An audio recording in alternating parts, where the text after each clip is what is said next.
matin 7h40 ñu dalal sunu gan Marième Soda Ndiaye député salaamaaleykum. waaleykum salaam. di nuyu Georges Déthié Diop bokk nga itam ci benn kuréel bu sosu ci mbirum coronavirus ñu koy tuddee Revocap ngeen sosoon kook ñu bànqaaso fu ne ci réew mi ngir jàppale rawatina fajkat yeeg ñëpp ñi nga xam ni ñoo sumbu xeex bi jëm ci coronavirus ci Sénégal. laaj bu njëkk bi mooy dogal yi njiitu réew mi siiwal démb ci guddi ne levé nañ état d'urgence ba couvre-feu ba kenn yi am na lu ñu bàyyi ba léegi lu ci mel ni tëjum frontière yeeg rawatina frontière ci suuf seeg ci géej gi avion yi nañ tàmbalee naaw le 15 juillet waaye lii di takku masque yi moom ba léegi par force la ci bërëb yi mbooloo di daje noonu la ko njiitu réew mi xamle démb état d'urgence bi liñ ko levé lan mooy ci seen réaction yéen.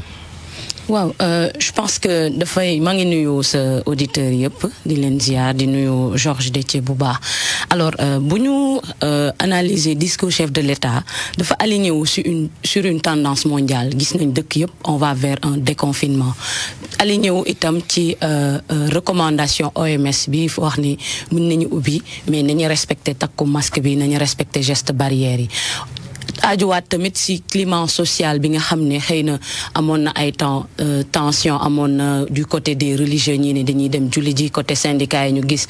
transporteurs yi demoon ci grève ak ñoom seen nit ñi tamit ne ñoom dañu bëgg seen liberté il faudrait que ñu jëm ci ubbite bi donc xëy na président loolu yëpp la analyser ginnaaw moom bi nga xam ne mooy le Sénégalais le mieux informé mu ne dafay lever état d'urgence bi dafay lever couvre-feu bi maintenant suñu responsabilité la ñun en tant que sénégalais ginnaaw bi ñu ubbee frontières yi sensibilisation bi nga xam ne ñun ñoo ngi ci dañ koy gën a biral waane itam sénégalais bu nekk xam ne responsabilité am la bu njëkk balaa muy nekk une responsabilité collective. laata njiitu réew mi di teggi lépp yolomaloon na ba mu yolomalee askan wi ñu ci bëri jàpp ne yolomal googu mooy bàyyeeku gi. tiitu leen bàyyeeku gi gën a tar ci li ñu teggi démb lépp. daanaka je pense que ne xëy na mbir yooyu dañ ko war di gën a faram fàccal sénégalais yi ndax kat yolomal taxul nit ñi bàyyeeku benn ñaareel bi itam xëy na dañuy xëy rek muy bu ñu jëlee bi ñuy institué couvre-feu bi ñuy wax état d'urgence sanitaire dañu xëy rek affaire yi ñëw suñu kaw ñu xëyaat tamit ñu ne dañuy assouplir donc bi ñu jógee ci corset assouplir léegi ñu daal di lever donc baax na bu yooyu di am ñuy teel a ñuy def liñ naan une démarche proactive teel a wax ak nit ñi ñu teel ko intégrer ci leen ci seen doxalin ñu approprier les messages mais instant bi xam nga président wax na lever tey ñuy xaar tey ci SNEIPS mu defar ay spot yu jëm ci naka la sénégalais yi war a taxawee ci lever bi dañuy xaar ci région médicale ñoom ñu gën a wàcc sur le terrain gën a jox lenge yi district yi gën a waxtaan ak ñoom pour que sénégalais yi xam ne xeex bi seen xeex la mais bu ñuy jot les messages de manière ak les mesures de manière peut-être pas désagrégée day metti pour que askan bi suive parce que Sénégal lu mu dee am nañ 40% de taux d'analphabétisme pauvreté bi mi ngi fi donc yooyu yëpp nga bëgg ko c'est gëm temps normal la ñuy am problème pour vivre yenn yi donc assentement bu jafe-jafe amee. mais problème boobu moo looloo ci gën a fës ndax déjà sax Babacar wax na ko port du masque obligatoire mais ci biir dëkk bi pour nga gisati sax ku sol masque c'est un véritable problème ajouté à cela nit ñi malgré message yi nga xamante ne ñu ngi leen koy eggee voilà ñoom du ñu takkee masque ni ñu ko war takkee yenn saa yi sax ci sikkim bi rek lay noonu est-ce que dogal gi nga xamante ne jël na ko donte sax nee na port du masque day obligatoire dana am lu muy jëriñ. xam nga dañu nekk en période de pandémie. pandémie su amee da nga war a imaginer tous les scénarios possibles. tey ñun suñu gouvernement xam nga ci ban stratégie la waroon nekk stratégie d'anticipation ministère de la santé SNEIPS tey waroon nañ togg des scénarios de risque tey bu ñu toogee am ay résistance communautaire ñu xam ne kat takku masque bi dafay poser problème démb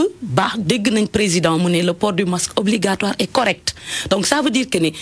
niñ koy takkee ci wetu menton bi niñ koy takkee ci front beeg ñoom seen war nañ ko changer donc mooy liy waral rek il faut que ñuy gën a waxtaan ak sénégalais waaye terewul itam ñu xam ne ñun suñu responsabilité individuelle parce que lan moo war a tax ñuy takk masque suñu takkee masque dañuy aar suñu bopp aar ki ñu suñu interlocuteur suñu respecter geste barrière yi maanaam xàll bi ñu wax dinañ mën a lawwaayu virus bi ni muy lawee dinañ ko gën a mën a réduire mais loolu yëpp tamit ci tey boo demee si géej gi par exemple ñi ngi naan nit ñi dañ fay dajaloo amul benn affiche amul lenn loo xam ne day wane ni nit ñi dañu war a respecter geste barrière boo demee tey ci grande surface yi par exemple di nga dégg ay message en boucle ci xàll leen ci takk leen seen masque ci soriantal leen et cetera tey boo demee géej par exemple amul loolu nga dem dans les gares routières par exemple dem nañ fa ñun en tant que Revocap mais foofu tey amul benn dispositif médical bu nga xam ne tey suñu suspecté ku am coronavirus ñu mën la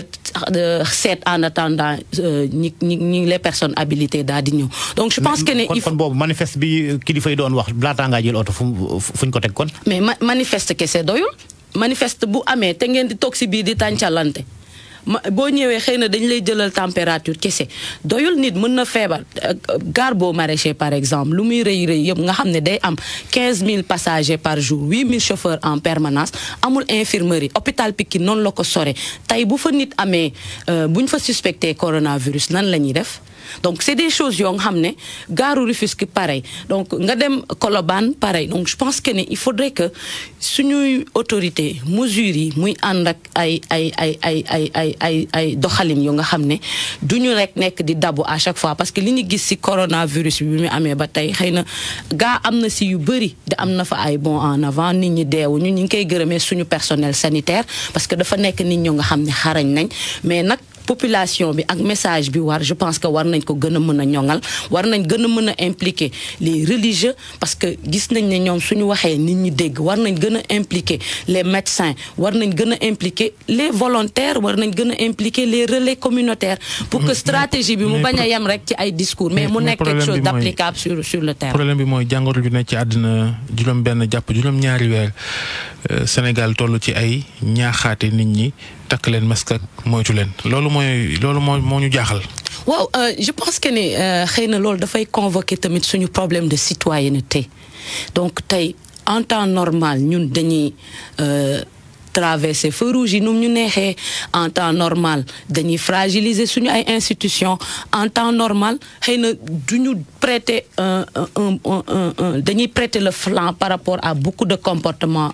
dañuy def des comportements inciviques donc xëy na bu ñu jógee fii parce que Covid bi moment d'évaluation la lépp li nga xam ne dafa nekkoon lu bon ci biir société bi ñu jéem ko baaxal loolu dafay engager responsabilité service national dafay engager ministère de la jeunesse parce que tey war nañ toll ñu tabax un type de quel est le profil de citoyen que nous voulons parce que munoo wax Sénégal émergent nga am des citoyens indisciplinés munoo wax Sénégal indépendant nga am amoo benn capital humain bu baax donc da ngay jéem jéego rek mais bu nit ñi baaxul munoo teg benn politique bu réussir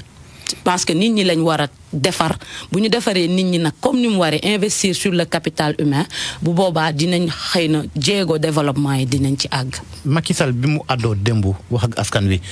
ñu bëri dañoo jàpp ne gis nañ ko sax ci yéen kaay yi tey li ko gën a yitteel moom mooy koom-koomu réew mi que ni wér-gi-yaramu askan wi donte sax koom-koomu réew mi am na fi nga xamante ne bu fa eggee nit ñi danañ koy yëg ndax yow loolu boobu gis-gis nga am. waaw koom-koom dafa baax ci àdduna parce que mais Covid 19 bi xam lan la wane que ne munoo am koom-koom bu baax te amuloo force productive. tey su nit ñi nekkul en bonne santé su nit ñi nekkul en bon état de travailler munoo am économie bu baax gis nga tey taux de croissance bi jugee na 6% dem ci 1% mu war a interroger ñun ban secteur informel lañ am est-ce que tey waruñu dem vers une économie informelle ni ko Chine defee nga xam ne dafay capital dafay prendre en compte que ni secteur informel am na mais ñu jéem ko organiser je pense que c'est des challenges yu nga xam ne waa budget waa ministère des finances war nañ ci dem gën a assainir secteur boobu noonu parce que secteur gis nañ bi ñu nee nit ñi toog leen seen kër ñoom si boppam dañu ne mënuñu toog seen kër parce que si seen boutique gu mbagg bi si seen dem ak dikk yooyu la ñu yaakaar. xanaa kon ndimbal li ñu jënd di ceeb beeg diw geeg macaroni bi ñu doon séddale amul kon njeexital ci dimbale askan wi ñu bañ a loof ci wàllu koom ak dundin. waaw gis nga xëy na sax dafa wàññi lu bëri ci mbirum prévention bi parce que que nit ñi demoon nañ ba waxetaanee wootuñu lu dul ceeb ak diwlin bi fan lañ koy mën a jëlee et cetera donc je pense que ni même boo leen defee enquête bu ndaw gis ngeen nit ñi fi ñuy jëlee aide alimentaire boobu pëccëxoo bu rëy moo fa nekk dajaloo bi nit ñi takkuñu seeni masque donc je pense que aussi c'est la responsabilité des collectivités locales da ngay je prends juste benn exemple mën nga dem foo xam ne dafay dend ak police mais nga gis fa pëccëxoo mais je pense que c'était moo tax ñu war a am des réflexes citoyens ñu am une police citoyenne nga jël tuuti sa temps dem doxantu organiser nit ñooñ ne leen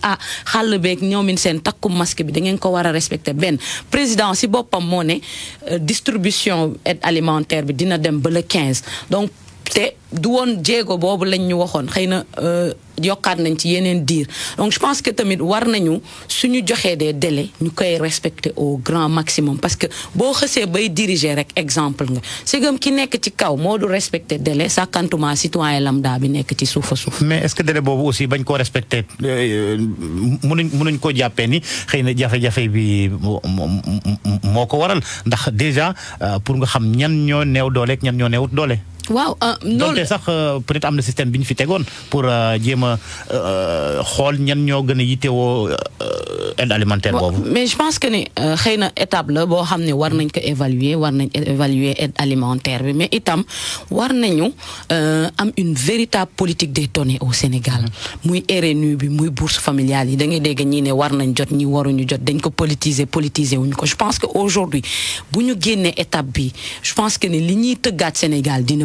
politique des données war na mën a am mais aussi l'utilisation xam nga tey boo jëlee ministère. da nga amul confiance trop ci données ANSD. non c'est pas que amuma confiance mais am na problème da ngay dégg ñu ne la RNU bi ñoom si boppam ñoo ko wax de ñoom ñoo ne am nañ parce que da ngay dugg benn kër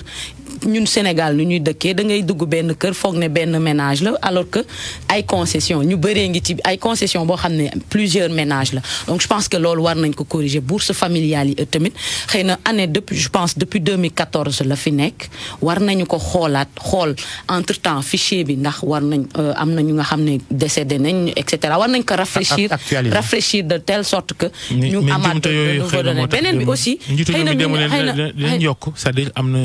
ñoo xam ni dañ leen a tëb ak ñoom seen moo tax démb ci discours am wax na ni lu ëpp juróom fukki junni nit dinañ leen jox dund googu ndax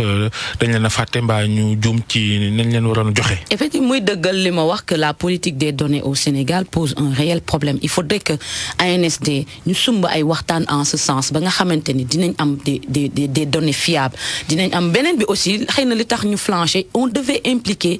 les relais communautaires les volontaires ni ko waa Suisse defee ni ko ay États-Unis defee mais boo jëlee xëy na ministère de l'équité territoriale et du développement communautaire xëy na nit ñi fa nekk néew nañ mais koñ yu nekk am na association mënoon nañ leen impliquer defal leen une formation en amont ba nga xam ne buñ demee sur le terrain ñoom dinañ ci jàpp bu baax. mais kon da nga bëgg a wax ne ciblage bi yéen bi ñu amoon wala ñoom li ñu waxoon noonu lañ koy demewu ni. je pense que ne xëy na li ñu naan. parce que ciblage bi dañ ne woon collectivité dañ ciy bokk chef de quartier yeeg délégué de quartier ak même les ONG qui sont. waaw mais xam nga tey boo jëlee benn exemple rek laay joxe le mouvement Foulard ñooñu Croix-Rouge les scouts. l'association des encadreurs de collectivités éducatives ñooñu dañoo am vécu travail de terrain bien que am nañ comité de ciblage et ce comité de ciblage yi daan nañ def des missions humanitaires xëy na lu bees la si ñoom donc dina am ay manquements mais bu ñu impliqué woon dès le début scout yeeg mouvement fulaar yeeg ñooñu nga xam ne dañuy dem ce qu'on li ñuy naan des camps de vacances des colonies de vacances di dund mbirum humanitaire doon nañ leen wax defee leen nii def parce que ñun kat xëy na li ñu valoir succès yu ñu am au sein du REVOCAP c'est que dañu am ay volontaires yi nga xam ne ils sont habitués à ça xam nañ terrain à chaque fois ils te disent ñun on ne réfléchit pas en termes d'action mais on réfléchit en termes d'impact donc état bi def na ay action mais est-ce que impact bi ñu doon xaar derrière am na. yow député nga sa naataango Aïda Mbodj sàkku na ci ministère yi nga xam ne ñu dénk yëf yi ñu ñëw assemblée nationale ñu laaj leen ñu tontu ci ni ñu yoree yëf yi ànd nga ceem. waaw loolu kat. loo xam ne règlement intérieur assemblée nationale moo ko may bépp député muy question écrite muy question d'actualité donc présidente Aïda Mbodj lu ko règlement intérieur bi may loolu la def ni ko ñeneen ñi defee donc xëy na président Moustapha Niasse dina ci apporter tontu yi war et man je pense que ne c'est dans l'ordre régalien des choses.